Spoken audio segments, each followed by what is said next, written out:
It's early morning and cities across the Malay Peninsula come awake.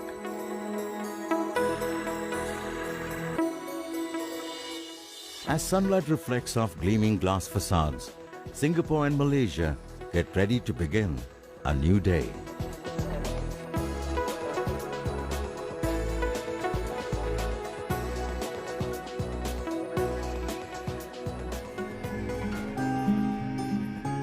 Shutters open, the blinds are rolled up, and the early morning news is poured over.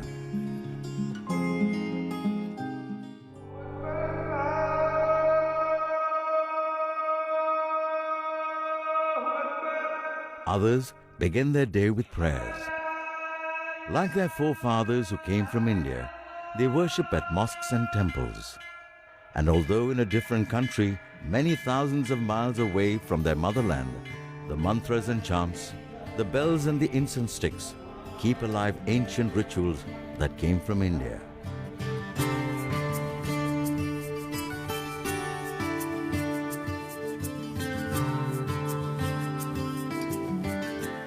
The history of the Indian diaspora in Malaysia and Singapore is long and sometimes tumultuous. Indians have come here over the last millennia and continue to come even today. From all parts of India, they migrate, but most notably from the south. They have come as traders, as merchants, as laborers and convicts. They have come in large groups, herded together in coolie ships, or as individuals with valid work permits.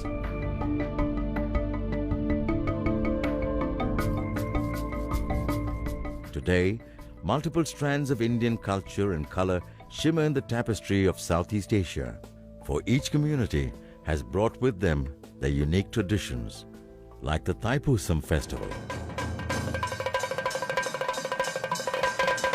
In new lands, Indians have kept their identity alive, while accepting the best of Chinese and Malay culture. Today, Malaysia and Singapore's Indian communities are a dynamic fusion of the traditional and the modern. Indian influence really dates back thousands of years.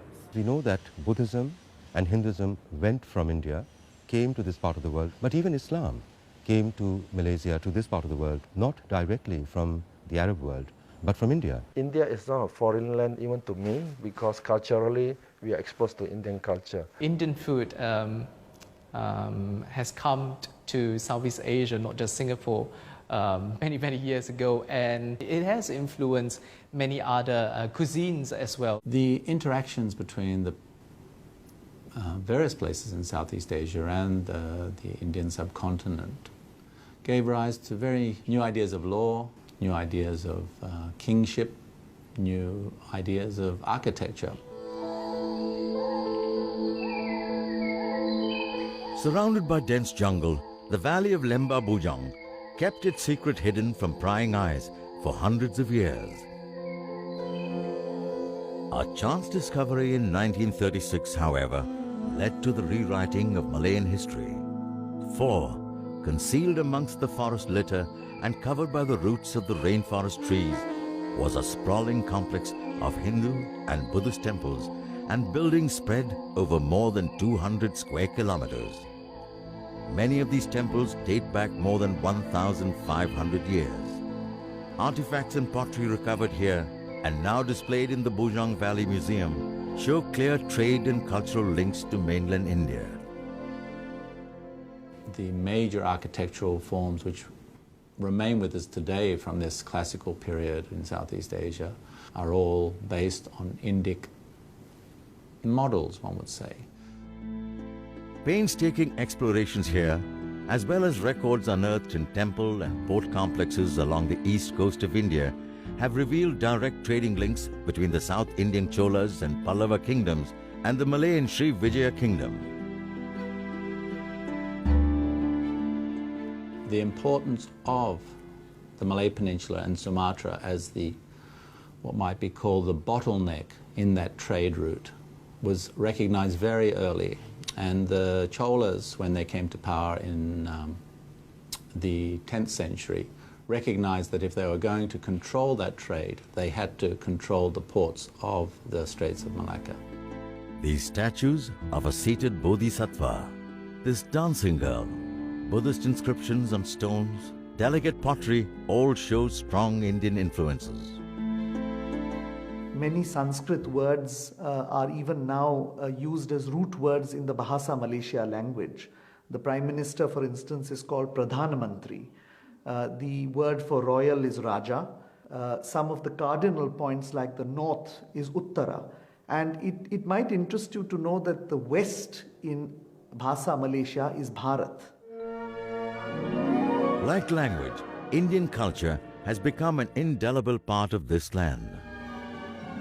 In Singapore's Peranakan Museum, a unique exhibition showcases the ancient connections between India and Southeast Asia through the diverse forms of the Ramayana, a quintessentially Indian epic that has bloomed throughout Southeast Asia.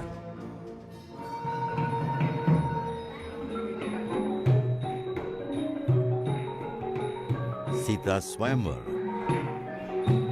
Jatayu's valiant efforts are being enacted not by Indians, but by Malays and Singaporeans. We began to put together this idea of a Ramayana exhibition, not just telling the epic or the story, but also conveying the concept that actually Ramayana is pan-Asian. And in the wake of such close cultural links, can trade and industry be far behind? After centuries of looking to the West, Indian corporates today are eastward bound.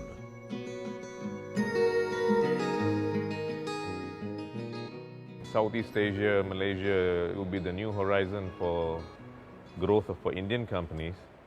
And of course, for Malaysia, the Indian economy growing at this pace is a very attractive opportunity. And therefore, we are just following up on a trade relationship that goes back a long time. Tata Consultancy Services, one of India's leading consultancy and IT firms, has based itself in the Malay Peninsula to provide services to the entire Southeast Asian region. When you bring multinational cultures together and if you give it an open environment, then you can get a lot of ideas flowing back and forth. India is a natural multiracial culture, so we value it. We are focused on local talent, grown it, hired it, and have them across, whether it is Singapore, Malaysia, or any of our Asia Pacific countries.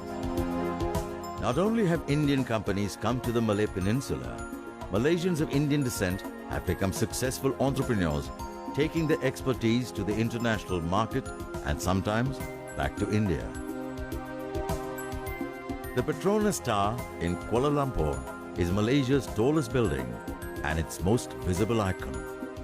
Under the shimmering glass panes that clad its impressive facade is the iron and steel superstructure that holds this building together.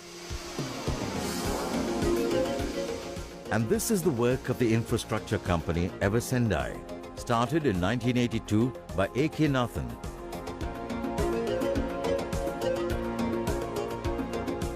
I ventured into construction in 1982.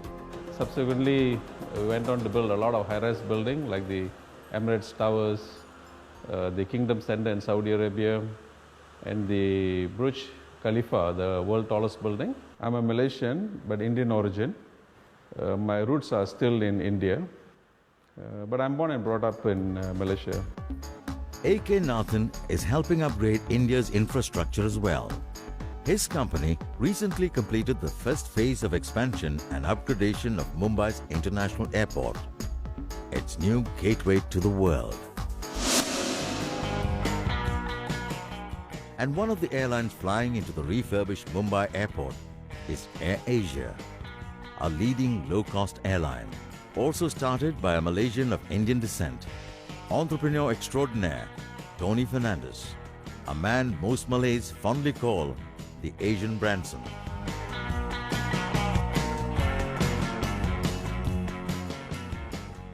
Highlighting these success stories is Shobha Seringbala, the editor of India Say, a magazine on the achievements and concerns of diaspora Indians.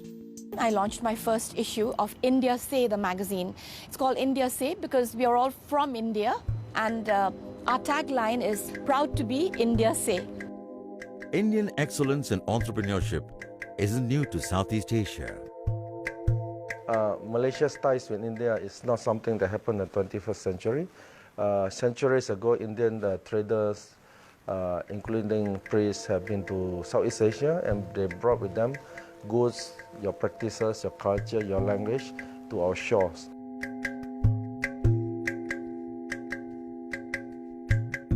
Clustered around the town of Malacca are the earliest of Malaysia's Indian emigrants, the Chittis.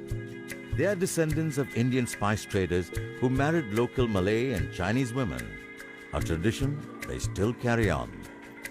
Their children will be brought up mostly in their mother's culture, learning their mother's language, but the rituals they follow, overseen by their father, will be Indian.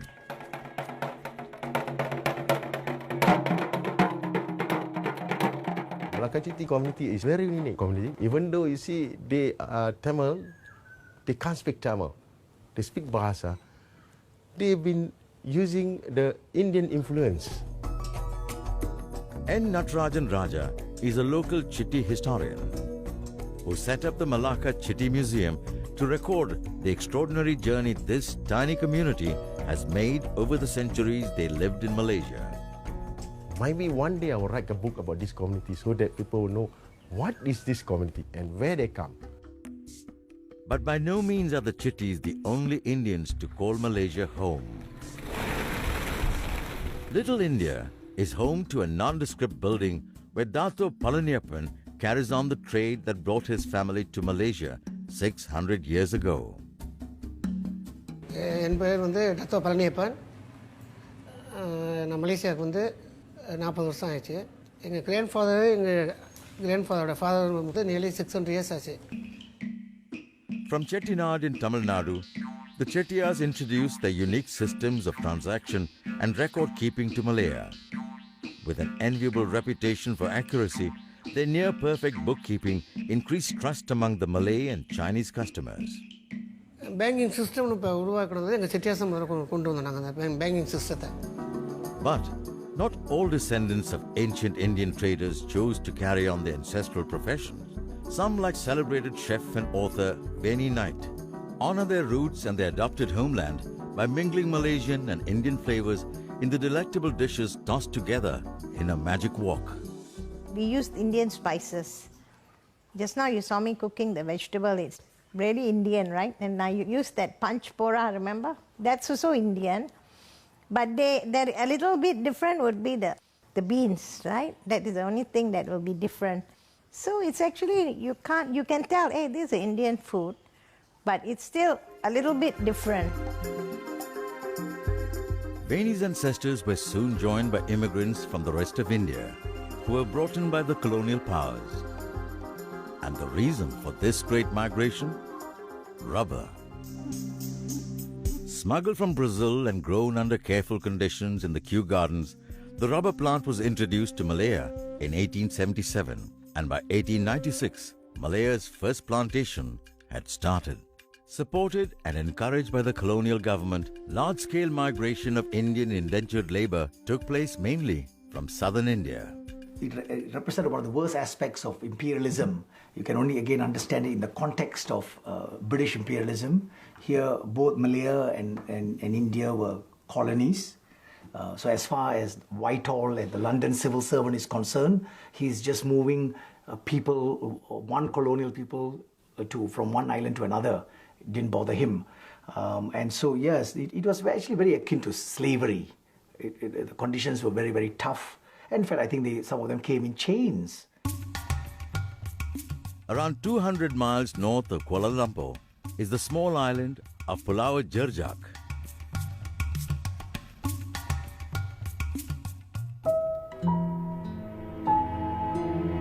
It was here that the laborers arriving from the ports of Madras and Nagapattinam disembarked and were quarantined. Tricked by promises of a better life and stories of unimaginable wealth, the exhausted laborers waited out the days in the quarantine center before being taken to the plantations. They were subjected to rather intrusive medical examinations. Once they reached their destination, they were put to grueling labor on the plantations. Huge numbers of people were brought across to work in the plantations, often under very, very difficult situations with great mortality rates and very poor salaries.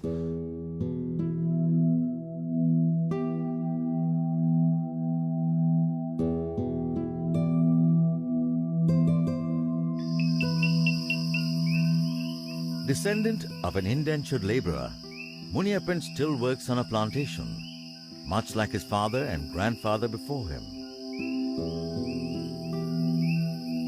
Like Muniappan, Maniam and Devi have also grown up knowing only plantation life. They have been tapping trees together for more than 25 years and understand all too well the difficulties of life on a rubber estate. பிரச்சனை இல்லாத பிரச்சனை தான் என்ன செய்யறது கஷ்டப்பட்டு நாங்கள் வேலை செஞ்சு பிள்ளைங்களை கவனம் பண்ணி ஏதோ அதுங்க நல்லா இருக்கணும்னு தான் நம்ம பார்க்குறோம் நம்ம மாதிரி அதுங்க வரக்கூடாது கஷ்டத்துக்கு Maniam and Devi, however, are determined that their children will have the option of pursuing another career. They are sent to a local school and their education monitored strictly under Devi's watchful eyes. The Malaysian government has turned their attention to the problems faced by plantation workers' families. New schools have been constructed in many plantations and existing ones upgraded. Many, like L. Krishnan, have grabbed this opportunity. In the initial stage, I grew up in a rubber plantation. I took up education very seriously because my parents were very concerned about education. But not all colonial-era Indian immigrants have had the same hard struggle indentured laborers faced. When they talk about the Indians in the past, they always refer to the Indians as laborers, whereas they used to dominate the courts and the hospitals. An eminent Malaysian historian of Chinese descent, Khoo Kek Kim, is fascinated by the rich ethnic diversity Malaysia offers.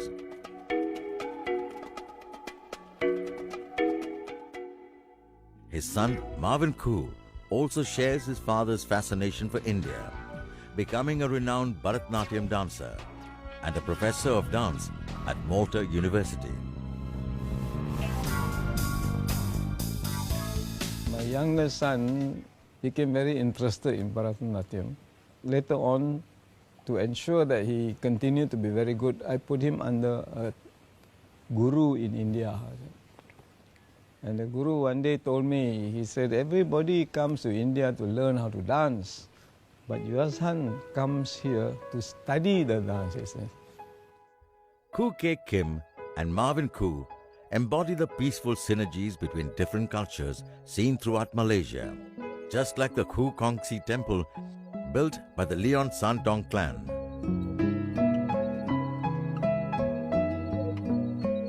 Standing ramrod straight in the courtyard, with waxed moustache and guns held at attention, are statues of two Sikh gods. Installed by grateful members of the temple, they stand as a reminder of the Sikh community's unparalleled dedication in protecting those they served. I am the 5th generation in Malaysia. My great-great-grandfather, in the name of Charat Singh, came to this country called Malaya then in around 1890. Thereafter it was by Boor Singh, then Ujagar Singh, and then Gurdial Singh, and then of course myself. The arrival of the Sikh community in Malaysia can actually be divided into several phases. The very first one were the political prisoners that were sent or rather banished to this country. And then of course there was another era when the Sikhs went back to India to get married and they brought their wives along. Today, however, the Sikhs have no need to come to India to look for brides. Their community is prosperous, their culture flourishing.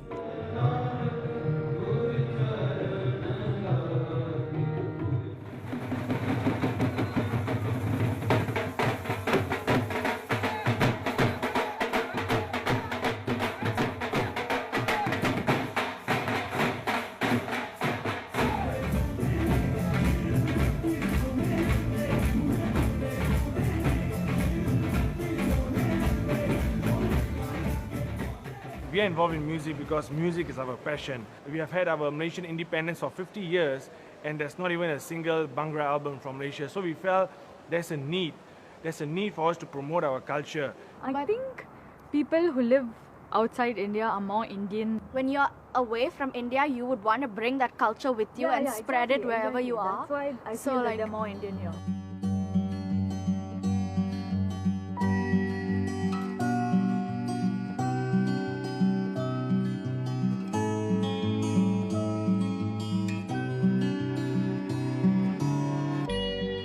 Close connections with India are also seen in the work of Syed Tajuddin, a third-generation Indian who is one of Malaysia's most prominent painters.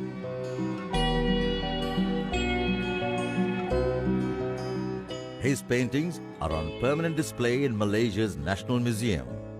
Educated at Madras Art College, Syed draws his inspiration from Indian epics and the cave paintings of Ajanta. India is well known for its epics, and of course the Ramayana is the greatest epic given to us by our ancestors. It is not only meant for the Indians alone, but it is for the whole humanity. From magical paintings to the mysteries of music, Indian cultural influences have crossed borders to bring new disciples to its folds.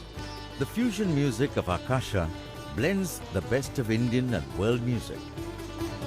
We basically play traditional Indian music mixed with traditional Western forms of music like blues and jazz and Malay music and Chinese music and Western classical music all kind of brought together.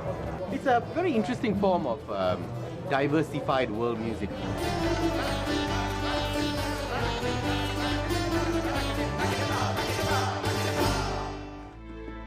Sindhis, Sikhs, Chettiars, Tamilians, Malayalis, Gujaratis, Bengalis, artists, laborers, businessmen, traders. Indians of different communities with different professions have come and made Malaysia their home, and everyone has contributed to its success. Much like in Singapore, where Indians were amongst the first to enter. In 1819, braving malaria-infested swamps and mangrove forests, 120 men of the Bengal Light Infantry, along with Sir Stamford Raffles, established modern Singapore. Perhaps why any Indian in uniform here is still called a Bengali. Without colonialism, many of these people would not have come here. Actually, most of them would not have come here. How would they have come here? What would they have come here for? They came to Singapore to build Singapore, the prisons, the places that made this an imperial metropole for the British. A historian and a recent emigrant to Singapore, Dr. Asad Latif is especially interested in the Indian diaspora's contribution to their new homes. It's because of them that it was easier for me to come. I came to using English language as my point of entry here. So had there been no British, people like me would never have been here. Established to challenge Dutch dominance over the trade routes, Singapore has become one of the world's most important ports and an economic powerhouse. A small city-state spread over 250 square miles with a population of only 5 million. Singapore today is a thriving global financial and business hub. But once, it was a swampy mangrove flat yet to be transformed into today's Singapore. One of the major problems confronting the colonial authorities was, where are they going to get labor from? Of course, you had Chinese labor, but Chinese labor, even at that time, was expensive. It was free labor. And one of the solutions that they came up with was, why not ship Indian convicts here? A third-generation Indian, Rajesh's search for his roots and his quest to understand India has led him to become an expert on the Indian diaspora. Beside me here is the St. Andrew's Cathedral, which is one of the most iconic structures of early Singapore. The imposing St. Andrew's Cathedral.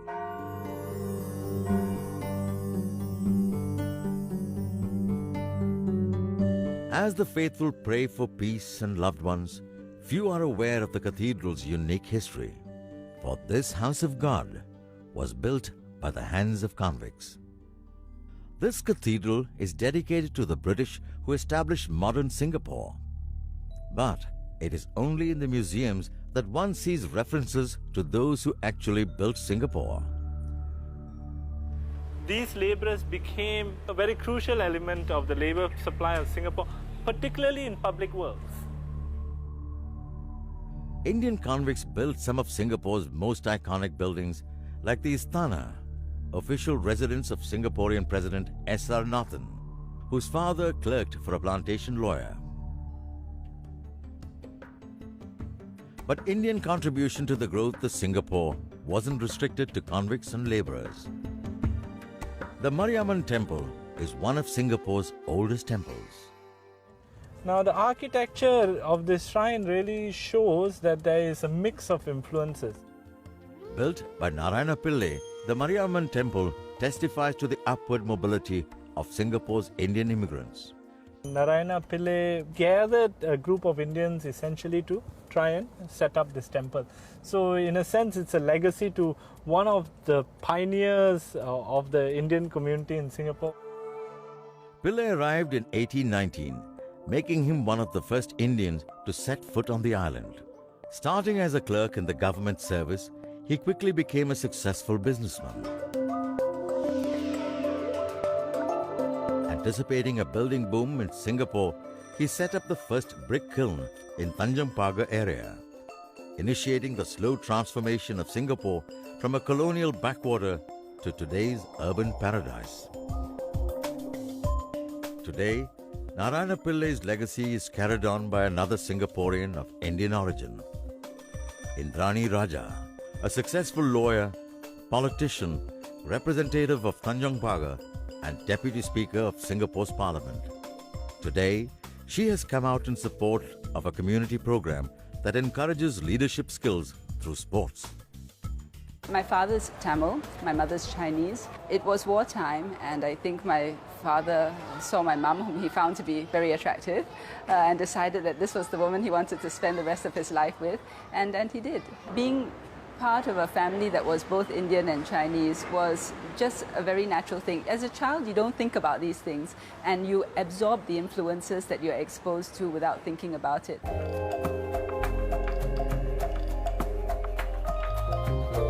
You start off initially by being Chinese Singaporean, Indian Singaporean, but Singaporean first. Edwin Thumbu, a Singaporean of Indo-Chinese origin. His works often explore questions of identity. Who am I? What am I? Where have I come from? What have I got to build upon? When you become independent, you inherit a shell. You inherit an idea. You inherit a vision. And you've got to start filling it up. So what do? You look for common things. And you start calling them Singaporean. Hailed as Singapore's national poet, his soul-stirring words evoke passion and great pride in the country of his birth. People settle here, brought to this island the bounty of these seas, built towers topless as islands. They make, they serve, they buy, they sell. This poem, the Ulysses by the Merlion, is his ode to the national emblem and the all-embracing attitude of Singapore. Their spirit yearn again for images, adding to the dragon, phoenix, Garuda, Naga, those horses of the sun. This lion of the sea, this image of themselves.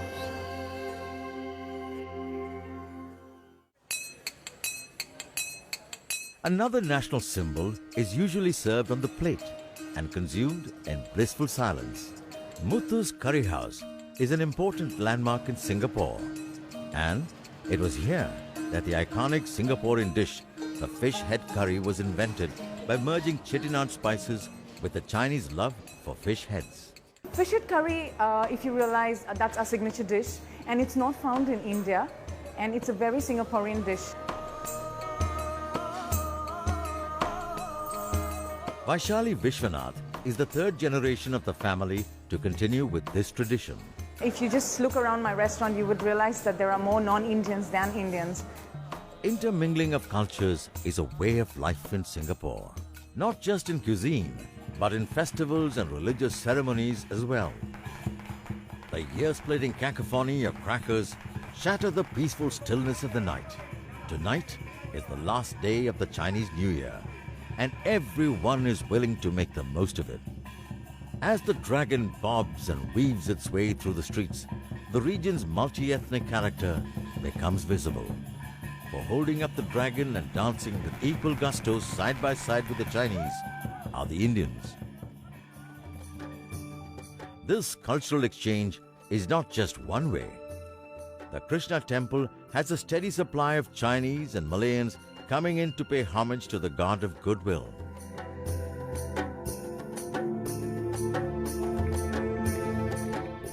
There are a large amount of Singaporeans who go to, for example, a Chinese Taoist or Buddhist temple. And after which, if there is an Indian temple nearby, they actually go to the Indian temple to pay respect to. This cosmopolitan character is no accident. The 1823 Constitution, drafted by Stamford Raffles, gives each of Singapore's main communities, Chinese, Indians, and Malays, the right to coexist. And so the stage was set for the foundation of a modern, liberal city to which trade and industry flocked, along with a new wave of Indians seeking to make their mark in this new economic hub. Starting from humble beginnings, Satpal Khattar has grown to become one of Singapore's leading businessmen. The Indians have always been a very small minority, but an important minority in Singapore. Our president is Indian, our deputy prime minister is Indian. In March 2011, the Indian government bestowed on Satpal Khattar the Padma Shri for his outstanding contribution to the Indian economy.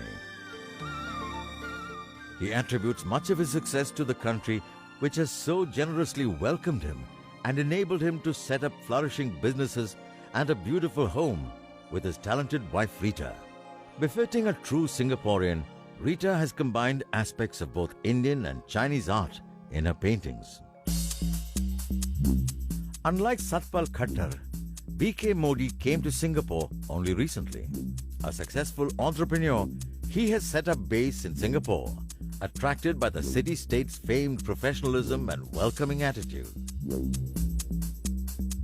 After I came here, the way the Singapore accepted me and accepted entrepreneur to, supported me, I think that all helped. And I think Singapore is one country which welcomes people from outside. They are talking of creating of a mobile society which will be work based on equality. From telecom to high technology, Indian entrepreneurial spirit has made a mark in every field. There are 4,000 Indian companies here. Singapore is also a natural hub for Asia Pacific. It's a multiracial society where one of the national languages is Tamil.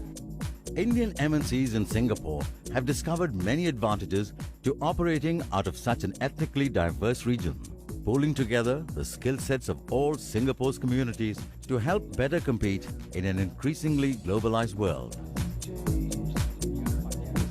We employ the multiracial ethnic groups. We have Chinese, we have Indians, we have Malays, all working in our organization.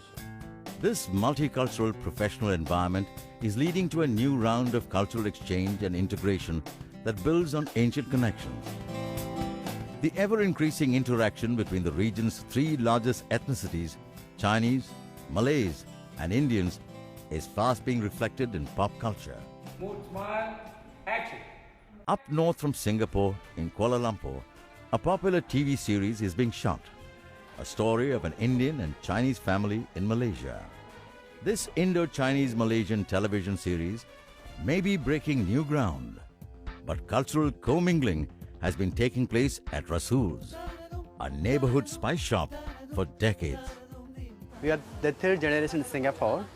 The first generation, my grandfather is actually from Nagapattinam, from Tamil Nadu, and my paternal grandfather is actually from Burma. So for few generations we had business over the seas. Rasool's in Little India's Tekka market is famous for its spices and homely atmosphere. Its incredible growth since its establishment parallels the success of Singapore and Malaysia, which took off after the darkest period in modern human history, the Second World War.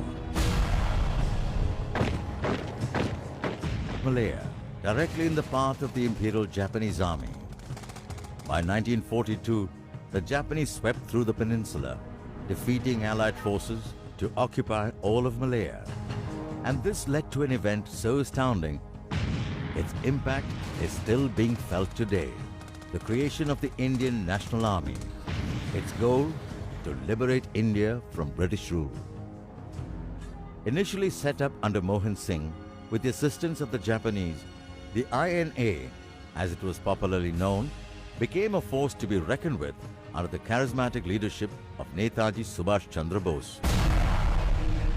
It is not possible for our countrymen at home. It was Netaji, with his origins in Calcutta, who came to Singapore to use the Indian National Army to destabilize that very British empire. He teamed up with the Japanese. Early on, he had teamed up with the Nazis. The point is that, yes, he did team up with them on this very pragmatic idea that my enemy's enemy is my friend. He himself was against Japanese aggression in China. He was against the horrendous racism of the Nazis, which he himself faced when he was in Germany. Former Malaysian parliamentarian Janki Nahapan was a member of Netaji's all-woman Rani of Jhansi regiment. Today, at the age of 81, she still remembers the heady days when she fought for India's liberation. So as soon as I knew that Netaji is coming, so I went there and then I went to Singapore. 6 months training I had in Singapore. There was a teacher said to me, "Why you join?" I said, "I joined because I want to fight for my country. You joined because you want to fight for the country. So I also joined to fight for my country." Well, you're born here. I know I'm born here, but still I'm an Indian. You don't have to inhabit a motherland to feel that you're part of a motherland. And I think this sensation, this tremendous sensation of liberation made those people Indians. So, in fact, even though they were not strictly speaking Indians who had lived in India, they were prepared to die for a country they had never seen because they belonged to that country in the deepest recesses of their imaginations. Having fought and died in the battlefields, the Indian community in both Malaysia and Singapore became more assertive in their demands. One kind of liberation must necessarily lead to another. They could team up with Chinese and Malays, and each group brought its own experience of history, of fighting the British or fighting the Japanese, to try and fight for a new decolonized future for this part of the world. People like Janki Nahapan became members of the Malaysian Parliament.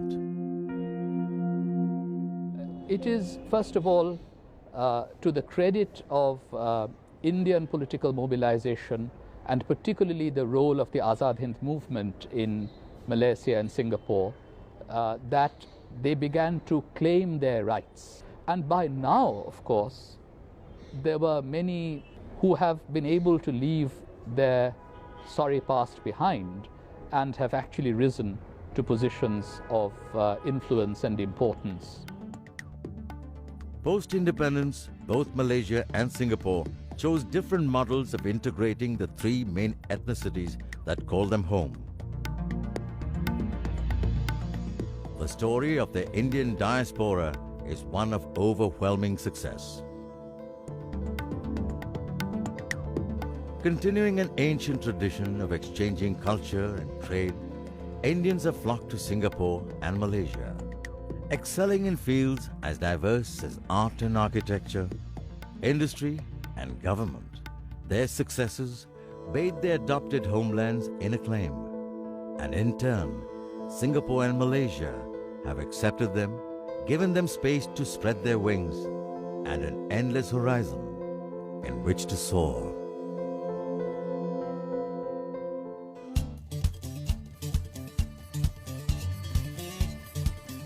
The Indians in this country did a lot of very interesting things. They're all around us. Economically, They are prominent lawyers, they are prominent doctors. Indians have been welcome here. Indians have taken roots over the last 200 years here. When you're making curry, you take all the different spices, you put it together, you cook it, you blend it, and you get this masala, right? So it's the same here.